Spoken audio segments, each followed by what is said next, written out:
Number 12. Can the kinetic energy of an object be negative?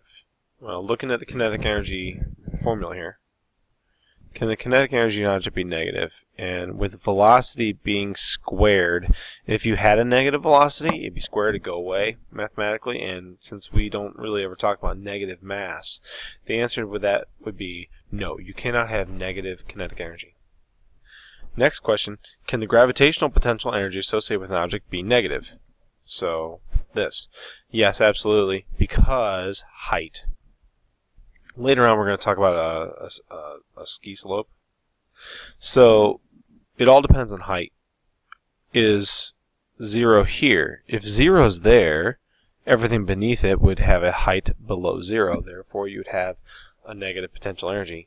It's common for us to count, the bottom of a hill as 0, in which case everything above it would be a positive potential energy.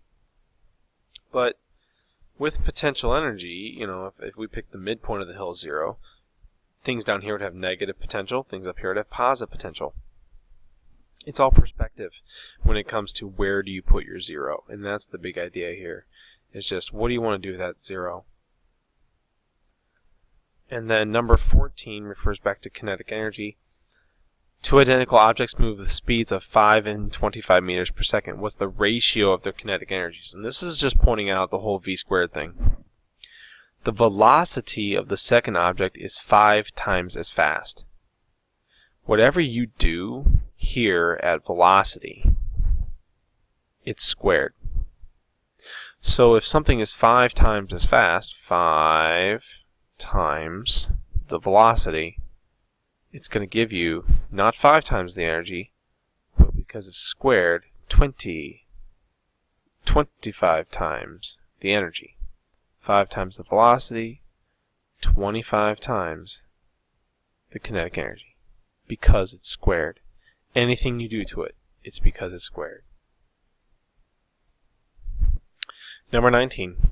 What is the kinetic energy of an automobile with a mass of 1,250 kilograms traveling at a speed of 11 meters per second? So we're looking at our kinetic energy equation. And you're going to plug in 1,250 for the mass. And you're going to plug in 11 squared there for the velocity. And that's just plugging through 1/2 of 1,250 times 11 squared. And you're going to get yourself a number in the 70,000s. And that'll be your answer.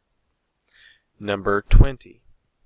What speed would a fly with a mass of 0.55 grams need in order to have the same kinetic energy as that automobile? So now you're comparing answers. In 19, you got an answer in the 70,000s. You're going to reuse that energy now.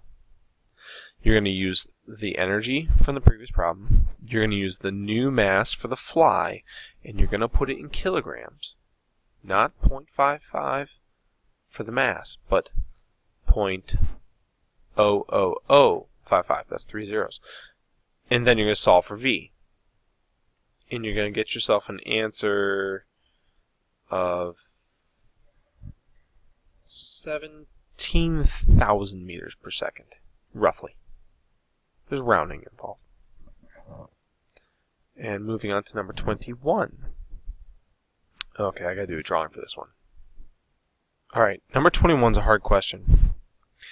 A 50-kilogram diver jumps off the diving board, hits the water. The water applies 1,500 newtons of force, and the diver stops 5 meters below water. How far is it from starting point to ending point? That's the question. Now, to do this problem, you have to think about this whole motion in 2 moves. The diver falls off the board and gains speed. The diver hits the water and loses speed. 2 parts. The velocity we strike the water with is an important part here. So, because we have more information below water, that's where we should start. We're told that the water applies 1,500 newtons of force.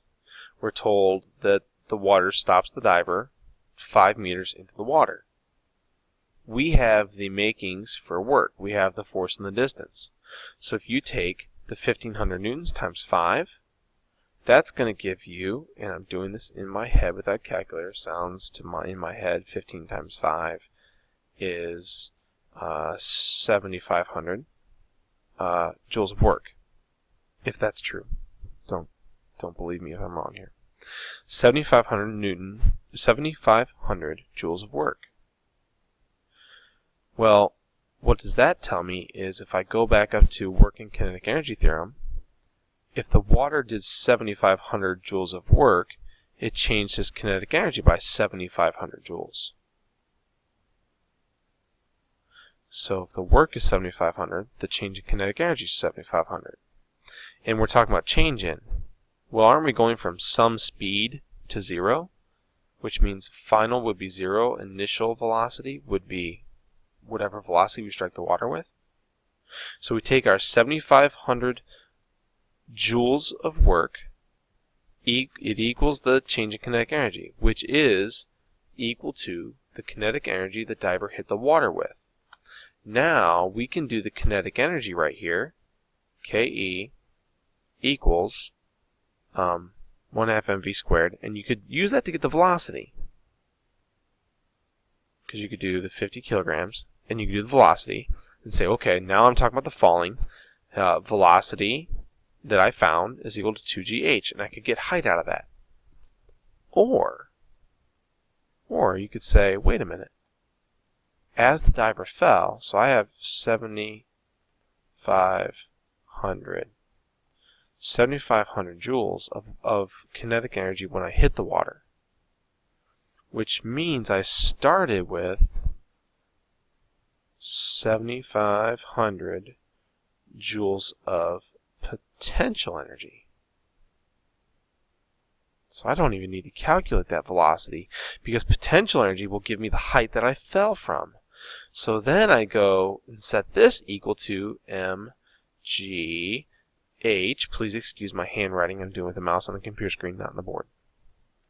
So 7,500 joules equals mgh. You can get a height out of that. And then the final answer from the book is this height plus the 5 meters that the diver went through the water. You're going to get yourself something very close to 20 meters.